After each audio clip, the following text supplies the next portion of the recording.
It always starts with the sound of the faucet dripping, like time is leaking out of my life. A small, steady sound, very gentle. Not the way he loves me. Or does he love me? He says he does, but it hurts too much. He says it's me, that I'm dramatic, sensitive, spoiled. Am I? I don't know anymore. This morning it was raining. Not the beautiful kind, just gray, heavy, familiar. He was already upset, something about work, an email. I was already trying to disappear, to stay out of his way, to keep the air thin between us. But it happened anyway, like it always does. I forgot to rinse my cup, or maybe I sighed too loud. And just like that, the look in his eyes changed. That look that tells me I failed again without even knowing how. He shakes his head like I'm a disappointment, like whatever I do is wrong by default. Then, silence. His kind of silence. The kind that fills a room with fear. Then I said something. I don't even know what. I just wanted the kind version of him back. I needed him to be kind again. But lately, that version of him feels like a ghost. I spoke, maybe too softly, maybe too sharply. I never know anymore. I tried to fix it, smooth it over, but I could see it in his face. Every word I said landed wrong.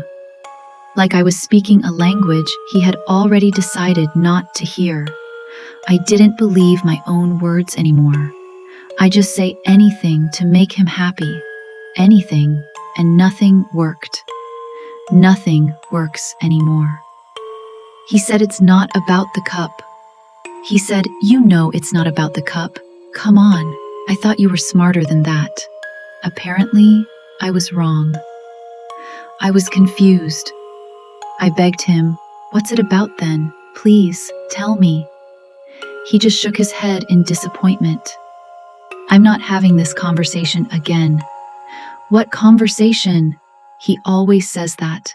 Refers to a conversation I honestly don't remember, but I'm too afraid to ask, because he never explains. He just gets angrier.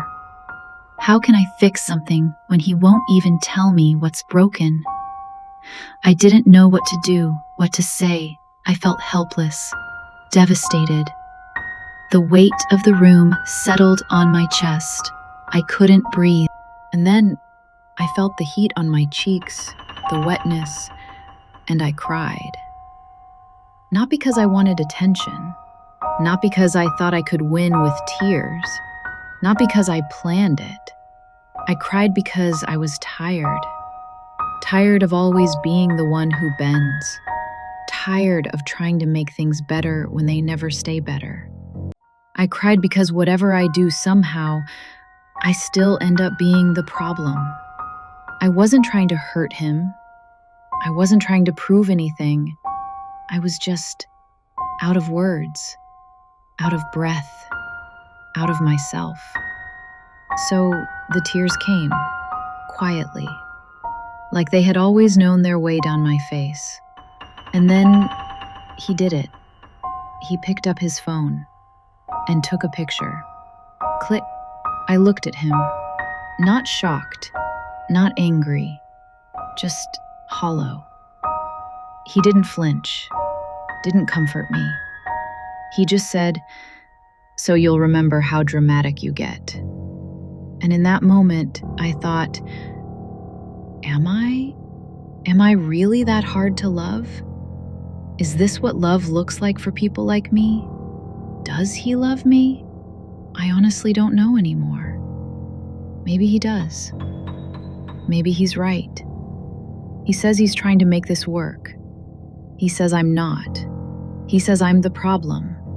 Am I? The whole problem? I don't know. I don't know anymore. I don't even know who I am. I know my name is Clara Jensen. I know I'm 34. I live in Toronto. I draw buildings that stand straighter than I do, and I fall in love with people who don't love me back. At least, not in the way I need. I'm the kind of person who does her job and doesn't complain much. I laugh at the right times. I stay calm when I'm crumbling. And when someone hurts me, I say, it's okay, even when it isn't.